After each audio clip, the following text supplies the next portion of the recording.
welcome to How to Deal When the Shit Gets Real podcast. I'm Rietta. And I'm Connie, and today we are here with Becc Hines. Hello, welcome, and tell us a little bit about yourself and how to deal, because that's what this podcast is. Hi, like they said, my name is Becc Hines. Thank you, Rietta and Connie, for giving me this opportunity to tell my story with you guys.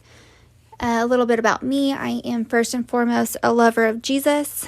I am a researcher, an advocate, a mother to Kyle and Caden, a special needs mom to Sadie Grace, and I've been married to the love of my life, Philip, for the last 7 years. I just have to say, whenever we got our daughter's diagnosis, I couldn't think of a better partner to walk through this journey with other than my husband.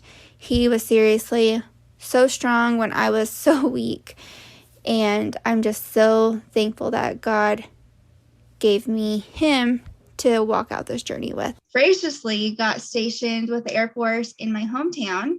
That's a miracle in itself. When things got real with us, it was nice being home and having the support because it was hard, Things got real quick and it was a lot to deal with. But being able to be stationed where your family is a blessing. And I think God knew I needed to be here for this season. Absolutely. I mean, as a fellow military spouse, that's absolutely a blessing. I know I miss family support a lot, so it was meant to be that you got stationed there and that you had all that support. It was wild how that happened. We were stationed out in Florida, and I worked at a bank at that time. And so it was somebody very high up, the commander's secretary or something. And she had a check. And I was like, oh, I used to live at that base. Like, I wish we could go back. And she's like, you want to go back there? And I was like, yeah, I would love to go back. Like, I'm from there. But my husband basically said it was impossible. And she gave me her card and she was like, have him email me. And literally within like 2 weeks, we had orders here. That's awesome. And my husband was supposed to get out and we were going to come back here anyway. So like, well, what is he going to do? I'm like, we don't really know. They're like, well, what if you got stationed there? I was like, that would be amazing, but that's like not going to happen. So, and then it happened. So I feel like that goes to show you, it's like, it's kind of who you know, like who you meet, like can randomly change your life. I know. I think my husband, I was like, who's this person? She said to email her. He was like, how did you get this card? So can you tell us like a little bit about your diagnosis and Sadie's diagnosis for a little background for our listeners? So I had a ton of health issues when we were in Florida. I was like 23, 24 years old, and they had no idea what was wrong with me. I did all the tests. We thought it was my gallbladder. I was convinced it was my gallbladder. I was like, just take it out. I don't need it. And they're like, well, all the things say it's healthy. And I'm like, well, I don't know. I weigh nothing. I literally could not eat anything. I lived on like chicken broth and Pepsi. They thought I had like Crohn's disease and all kinds of different types of like autoimmune issues. It wasn't until we got stationed back home here in Clovis, New Mexico, and I got pregnant, the doctor sent me to a GI and she was like, your liver enzymes are high. Have you ever had your liver tested or whatever? And I was like, no. And sure enough, it ended up being my liver this whole time. I think it was at that point, I was taking like 3 scoops of pre-workout a day before I would go to the gym. And then I just stopped cold turkey. And I think that's what really jacked up my liver. But I mean, I'm 23 years old. They're like, your liver, it's not going to be your liver. Because I wasn't an alcoholic. So right. I think where it was just like something happened. And then I got pregnant. And so a lot of my issues went away. And I was like, oh, thank God I can eat again. But then shortly after I delivered, like all those same things came back. That's crazy. I was just how saying, you got yeah. pregnant and then fine. Because normally it's the opposite. Normally you're sick as a dog and you're like, oh God. Yeah. I got Yeah. pregnant. I was like, I can eat again. It was like the best thing because I couldn't eat pizza. I couldn't eat anything that was like even a little bit fried. I couldn't have like dairy. When I got pregnant, I started craving all the things. I was like, I'm going to have some ice cream. And my husband was like, do you want to die? Because you know how that makes you feel after you eat something, you know, makes you sick. And I was like, but I just want it. And then I was like, I feel fine. And so it was that time when I was pregnant was like the best.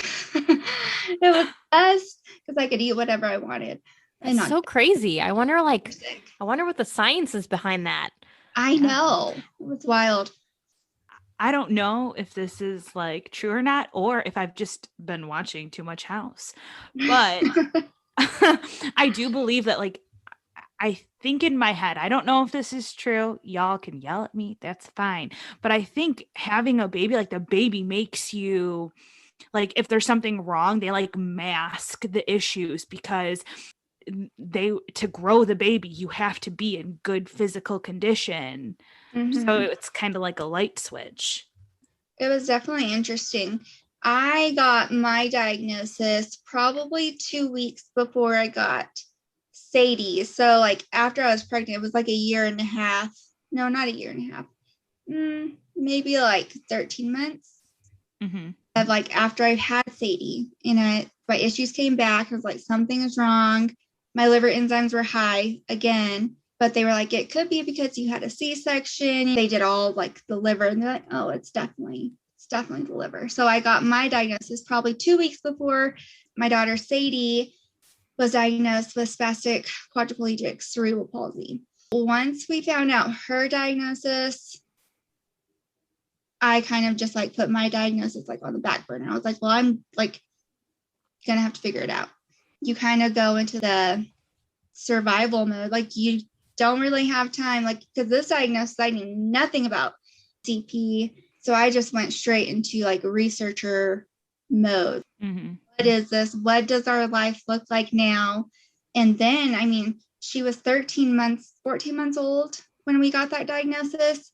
And so, of course, I'm dealing with like postpartum depression and then like PTSD, dealing with all kinds of things. Like my mental health was not okay. But, you know, being home, I had great support. My husband's like a unicorn. I always tell everyone, I wish my friends would find a husband like my husband because he's so good. He really knows how to stay strong when I'm weak because that happens often. I get way overwhelmed with everything. He is just like the ground, like that keeps me sane. And you got diagnosed with PBC, correct? So that primary biliary cirrhosis or cirrhosis, one of those. One of the C words. Yeah, one of those C words. And so with that, I just really had to figure out like what I could eat and what I couldn't eat. They put me on this medicine, and when I started taking it, like all the forums that I was reading, they're like, it made me gain so much weight. And I was like, okay, well, that's not going to be okay with me. Yeah. This is not okay. I was like, I'm already trying to lose my baby weight. I'm already sad. So if I gain weight, I'm going to be even more sad.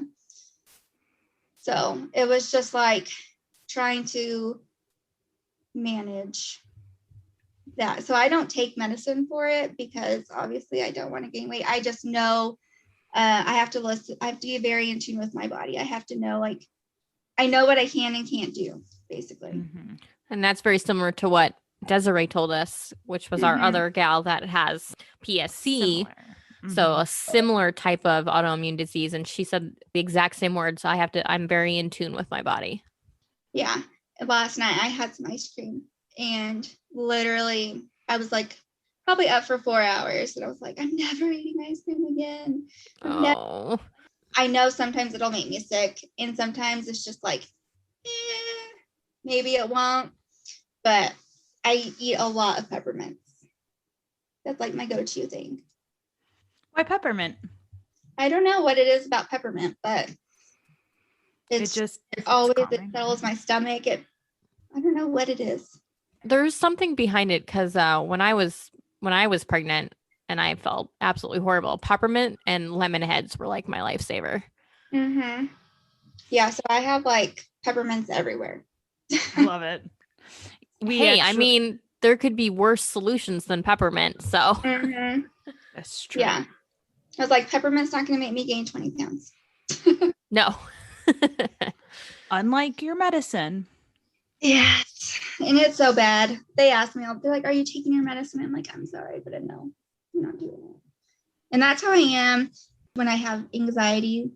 You know, if you're military, then you know, like if you go to the doctor and you have like any kind of anxiety or depression, they'll give you basically, you know, whatever you want. But I'm like, I'm not going to take medicine. I'm not going to be on any kind of antidepressants because I prefer to work out instead of take anything. Yeah, I'm the same way for the longest time because I've had anxiety since I was like 6 years old. They're like, oh, well, we could put you on meds and it would help. And I'm like, I was the same way. I was like, I don't want to. I don't want to take meds. I don't want to be dependent on something. Like, I want to try and figure this out myself. Mm-hmm. Yeah. And I can feel myself whenever I don't work out. Like, I feel sad and angry. But as soon as I go to the gym or, you know, walk on the treadmill, I feel way better. Even though sometimes I still don't want to, but like my mental health needs it. Yeah, absolutely. So how do you juggle dealing with both you and Sadie? That's got to be really hard. Oh, yes. So Sadie, she's not walking independently yet, even though like that's our goal. Whenever you look up quadriplegic cerebral palsy, like it's scary. It took a long time for me to accept it because I was like, no, this wasn't in my plan. Like she's my only little girl. So you really just have to mourn the life that you thought you were going to have. And then just seeing her, she puts life into a whole new perspective. Like I see life differently now. And so having her is just, she makes it easy yet hard at the same time. I see this little girl who's 3-4 years old and she's doing things that grown adults don't tackle in a day. You know, I'm just blessed to be her mom because I've had people message me on Facebook. I don't really share her story like I should, but I share enough to where people are like, we see her doing the thing and I didn't even want to wake up this morning, but I saw your story on Instagram or Snapchat and Sadie's just doing the thing. And so if she can do it, then I can do it. And so just being her mom and being able to be her cheerleader makes it easy. It makes me want to take care of myself. I mean, we have an amazing husband, Daddy, who he steps in when I'm burnt out, but I have to take care of me too. And so that was what 2020, I was like, I'm not going to put anybody else first. I'm going to become first because that year after we got her diagnosis, it was hard. It was hard on me. I was so sad, but I was putting everybody else first. And so when 2020 happened, I was like, no, I'm not doing that this year. And things changed. You really have to lower the expectations of yourself. We have social media and we see everybody's highlight reel. And I actually had to unfollow a ton of people because I was comparing Sadie to their kids. And I didn't want to do that. You know, it was a big adjustment for me. I mean, I had to unfollow all those people. And then I just had to take a step back. And I mean, when I got that diagnosis, man, it rocked my world. But I knew like I couldn't handle it by myself. And it was way bigger than anything that I could do. Like I couldn't just fix her. So I really my faith grew so much in that year. I just have to leave it at the feet of Jesus every single day and like literally leave it there because, we want things to happen, but we also want to do it ourselves. And being a special needs parent, I couldn't do it by myself. Me and Philip, we are stronger together, but we know like we can't do this by ourselves. We literally just leave it at the feet of Jesus every single day. And sometimes I have to do it multiple times a day because she's a toddler and she has special needs and it's a lot. How did your boys handle it, the other two? I don't know when they realized that something was different with Sadie. I think probably when she got like her special needs equipment was like coming into the house and they're like, okay, this is different. Like, and I used to nanny, and the little girl that I watched, she is only 4 months older than Sadie. So having them two together, it was really easy to see like Sadie was not doing the things that this little girl was doing. That was hard. I don't know. I always feel like the boys, they just handled it with grace. Kids are resilient. Like they accept it. Yeah, they're like, okay, this is how it is. I always say that the boys have like a one up on all the other kids their age because they have Sadie. They've learned to be compassionate at such a young age. I mean, they see the world different now too. I'll never forget Kyle. I don't know how old he was. He was like in first grade. I was taking him into bed and he's like, Mom, I just want to pray for Sadie and I want to pray for all the kids who are like Sadie. He was like, I'm like, kids are just the mom precious. hearts. They're the best. They teach us way more than we can teach them sometimes. Absolutely. Yeah. And they just love their sister. Yeah. Okay, so when did you know something was different with Sadie? Sadie is my third child. So this wasn't my first rodeo. And my middle son was super preemie. And so when things like the doctor said, oh, she'll catch up, it's just because she's a preemie. And she wasn't really like all that preemie. She was born at 37 weeks. And my middle son was born at 32 weeks. Like she wasn't doing any of the things that the little girl that I was nannying was doing. So I was like, this is kind of different. And she was extremely colic. Nobody teaches you about colic or nobody tells you about colic whenever you're pregnant. But she was extremely colic. And I just did not understand. Like the boys were not colic at all. So I was like, what is happening? What is this? I'm not prepared for this. I mean, she was 3 months old and I knew something was different. We called in early intervention. And so we called them in. And of course, she qualified because she wasn't at 3 months. She wasn't doing hardly anything. Even I look back at my Facebook memories and she was probably a year and a half and she still wasn't like rolling over. Mm-hmm. When they came in, they were like, yeah, she's got some delays. You need to maybe see about seeing a neurologist. But it was hard to like hear all those things because you're like, no, this can't be right. But I also wanted to be wise. I didn't want to be like, no, like she'll be fine. But I also knew in my heart she needed more help than what she was getting. When they told us to go see a neurologist, they had possibly said like maybe she had a stroke in the womb. And then I told the neurologist that, and he was like, you need to tell your therapist to stay in their lane because it gave me so much anxiety. I was like sick to my stomach. Oh my God. And I like that. Stay in your lane. I kind of wanted to punch that therapist in the face.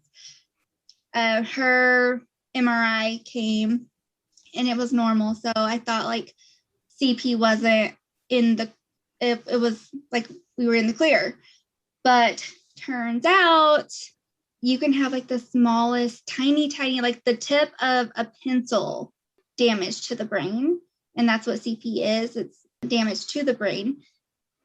And it could be as small as that, and it'll rock everything, it doesn't, and it's not going to get any worse.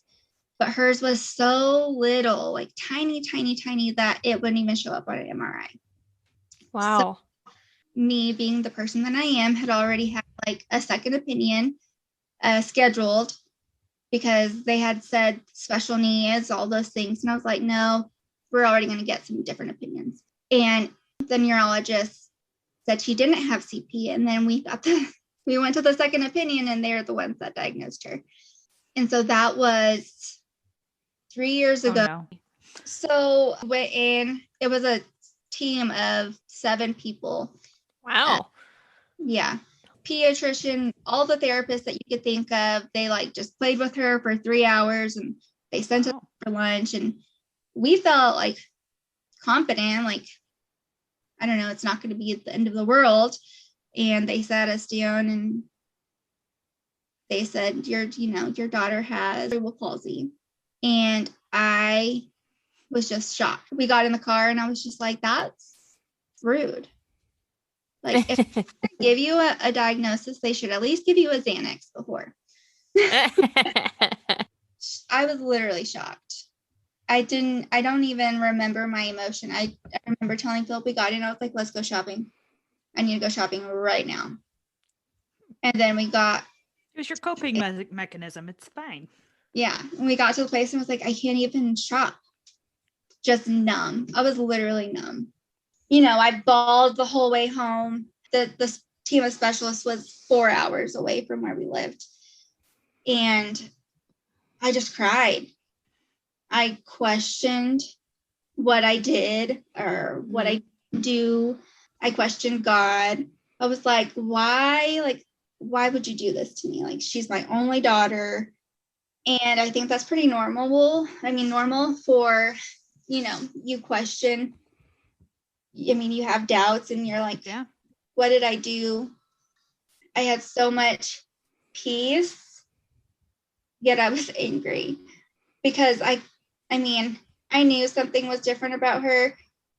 I wasn't strong in my faith, but I knew that God had bigger plans for me. I've always believed God's plans are better than anything that I can plan for myself. I trusted him.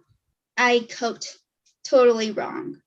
That first couple of months, like, I drank so much. I shouldn't have done that. One, because I have a liver issue, even though drinking has nothing to do with it. I'm sure it didn't make it better. Right. And even when you know that something is wrong or you have a sense that something is wrong, you still hope that you're wrong. Yeah. Yeah, for sure. But Philip was so good. It was just a really, really, really dark couple of months after I got that diagnosis. Well, thank God for your husband then. I know. Like, literally, he's a unicorn husband. Like, he was just like, it's going to be fine. It's going to be all good. He's always right. Like, Philip, you better keep this in your pocket forever. That she just said you're always right. I know. It's like, he's really going to keep this in his pocket. He's like, you said it. No. But he's like, God is still good. He's going to use Sadie in ways that we had no idea. And it's so true. It's amazing to watch God use a little 4-year-old in such big ways. It's just emotional. I always say Sadie's favor is insane because that girl, first of all, she has the best spirit. She's pretty much happy most of the time. She's still cranky sometimes because toddlers. Yeah. It happens. But that girl, she goes to therapy 5 times a week. And I think of therapy like going to the gym. So that's what keeps me like, if Sadie can go work out for an hour, like I can go work out for an hour. And Yeah, man. I know. I'm just like, Sadie, why you gotta be such a rock star, girl? Like, I do Does she not. talk? She does. Okay. I didn't know if she talks. Like, I obviously follow your guys' story because Sadie makes me smile, but I didn't know if she talked or not. Yes, she is very vocal. And I mean, that's such a blessing. Yes, she has special needs. Like, she can't walk independently, but she can do so many other things. She talks a lot. And but I mean, like, she's not on any medication. You see all these kids who like they have to take medicine all the time. So, I mean, Sadie has had probably 2 seizures, and those are terrifying. She doesn't have seizures regularly. She hasn't had like any major health issues. It's just she can't walk independently. I know like she will one day. And so that's what I try to like, we work so hard in therapy for these moments, and then they happen, and then you're like, oh my gosh, I feel like we waited and prayed forever for this moment to happen, and then it happens, and then it becomes a distant memory. And that's where Dr. Park comes in, right? It's Dr. Park, right? I have that name right. Yes. Okay. So she had a very, what would be the word, like special surgery or unique surgery. Can you talk about that a little bit? Yes. So she had surgery in 2019. She had surgery by Dr. Park, and it's called selective dorsal rhizotomy. And that was done in St. Louis, Missouri. Going back to like talking about Sadie's favor. So we went to visit him and like to see if she was a good candidate. And he was like, she's a great candidate. She's going to be walking independently one day. All the things. He was like, let's get her on the books for surgery. And I was like, yes, great. I'm so excited. This was the best yes. I just want to give her like the best opportunity at life, you know? Yes. Philip was deployed when we got that.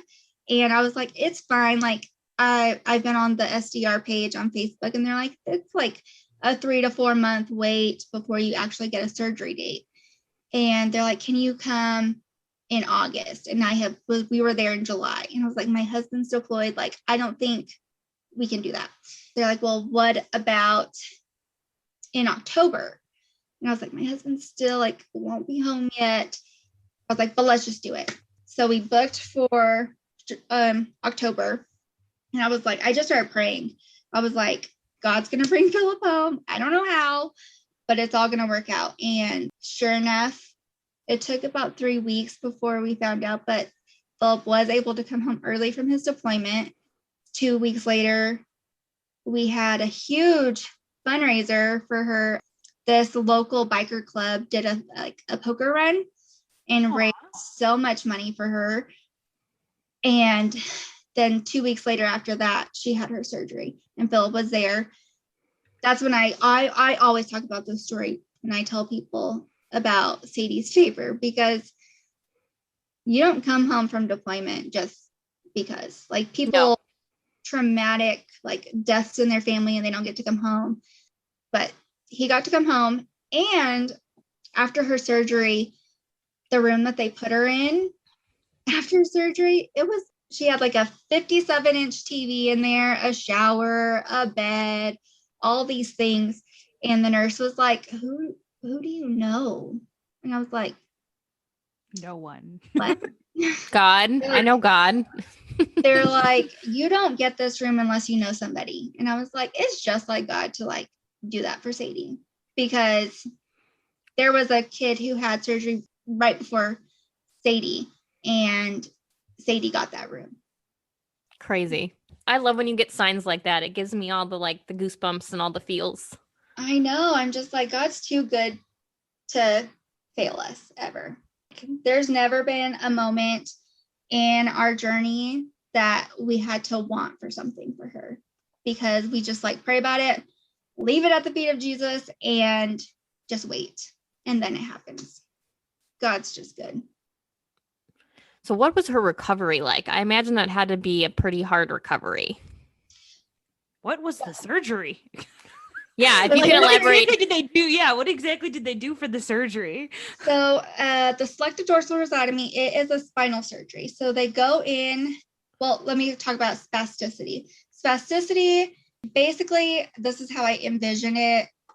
You're walking on your tiptoes, or like you're clenching your butt all day long. That's what's like spasticity, like you're just tight all the time.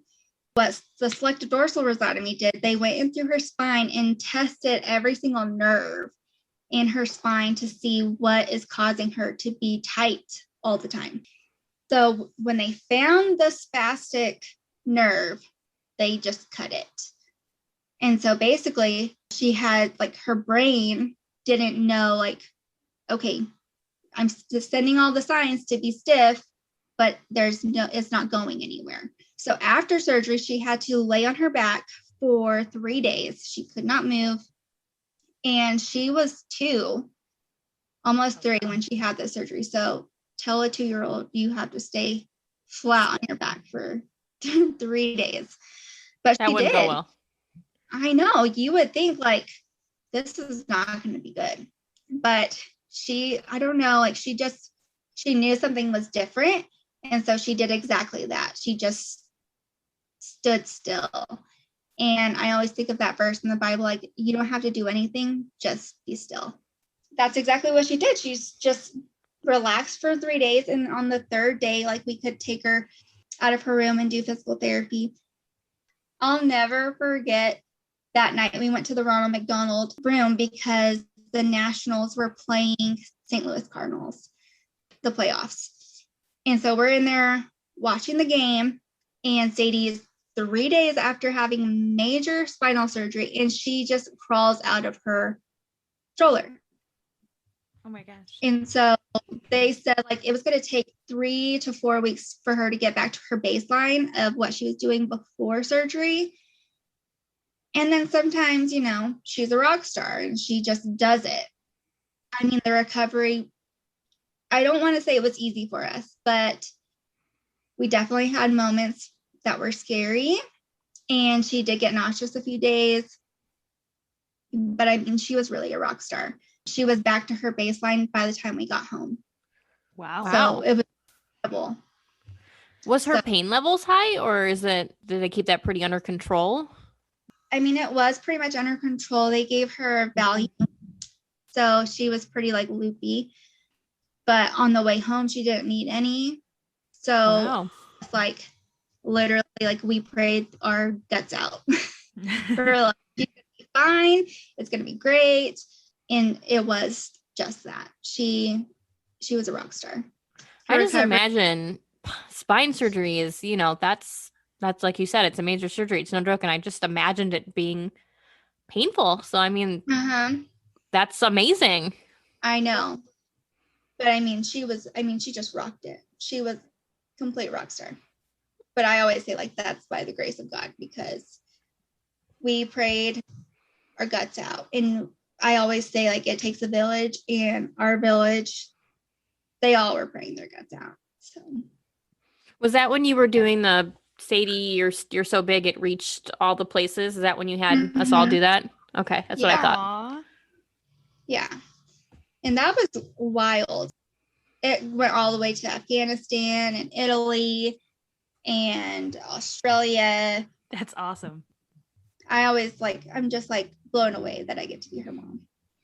Did you keep all those and like put it in a book for her? Yes. I love it.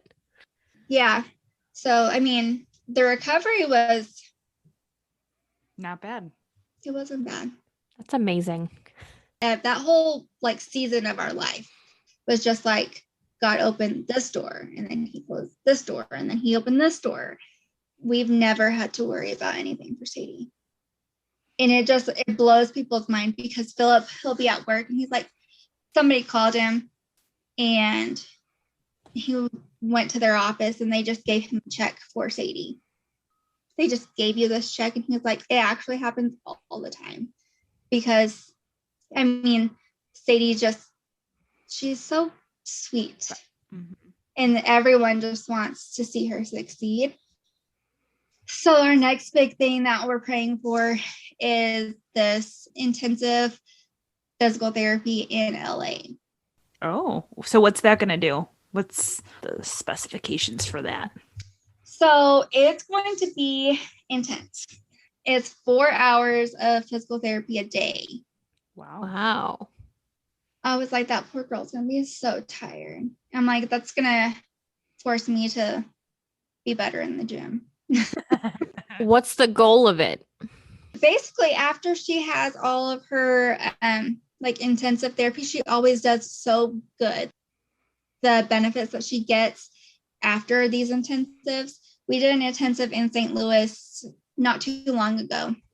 And then after one of the days of her therapy, she took 125 independent steps. Wow. Well, awesome. And so it really just like built her confidence. And that's really what she lacks. Like she could walk if she knew like she was invincible. Yeah. She's just terrified of falling. Well, and I know too, you posted that picture of her having problems going to like the bathroom. Does it help her with that too? Oh yeah, being mobile. I mean, it gets your bowels moving All around. And I mean, yeah, you can't go wrong. But it's gonna take an act of God to get TRICARE to pay for it. Oh gosh, good old TRICARE, man. I know. And you know what's wild? They never paid for her stay after her surgery, but that motorcycle club that held that fundraiser for her before her surgery, they raised $5,000. So like we didn't even notice that TRICARE didn't pay for it because somebody else had stepped in and filled the gap.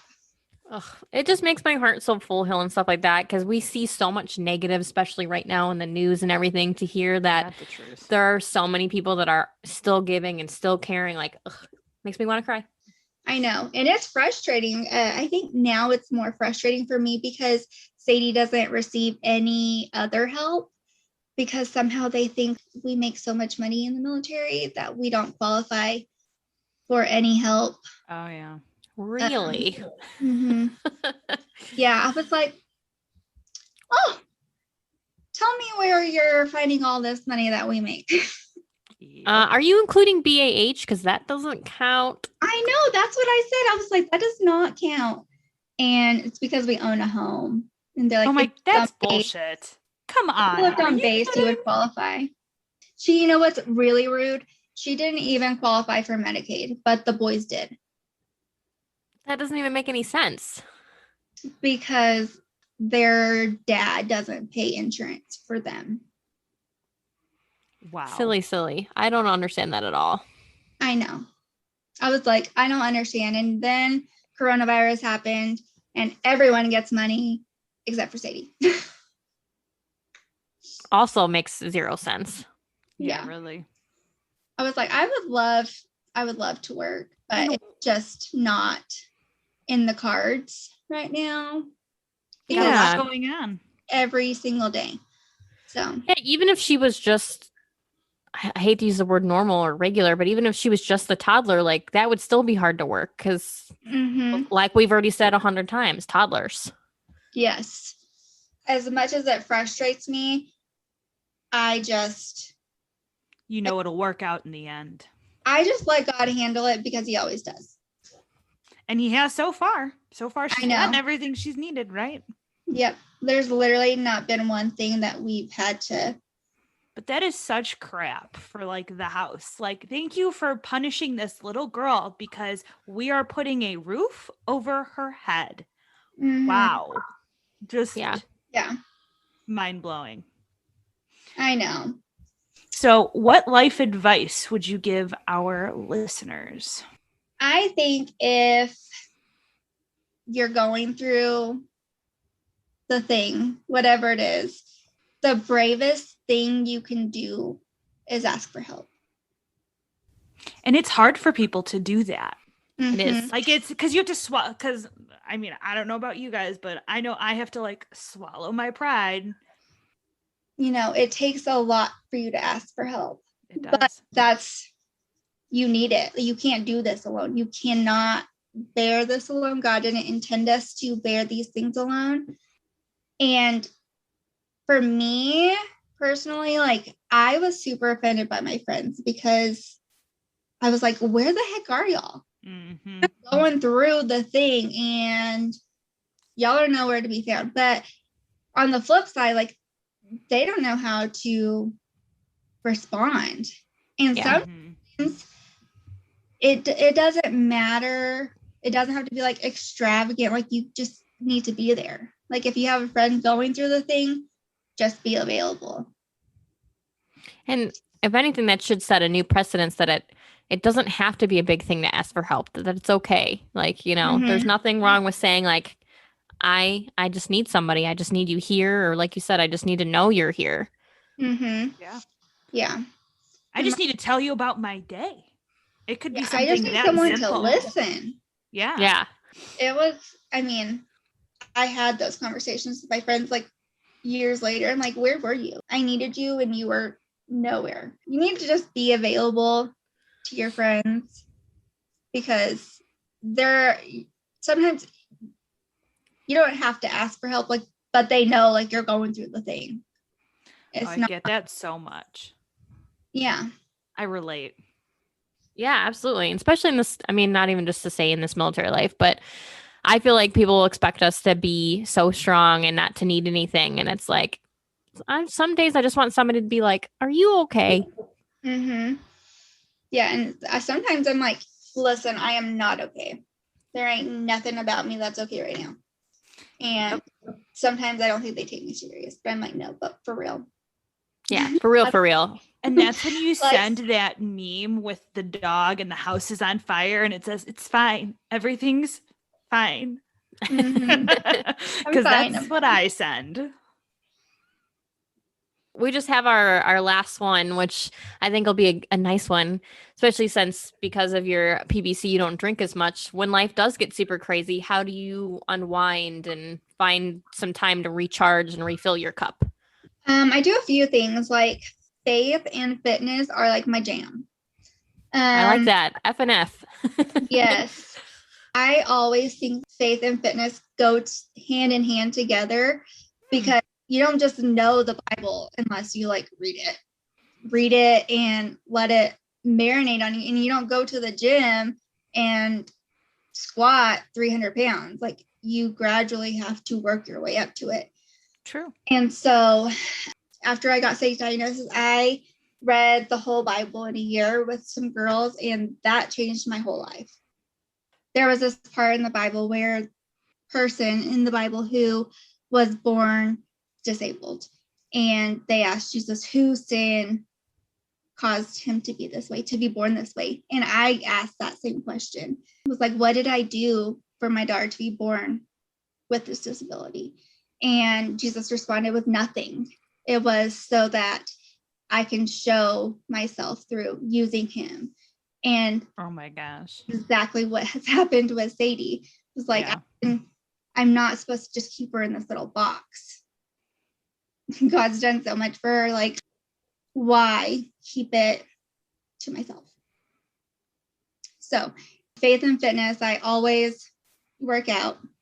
I don't necessarily always read my Bible every day, but I always like turn on worship music or just I just stay in tune with him. If it's just worship music or I turn on a podcast, it's encouraging. Two things. It's just like faith and fitness. I love that about your Instagram, that you always post a little daily thing every day. That's my chronological is what I did last year.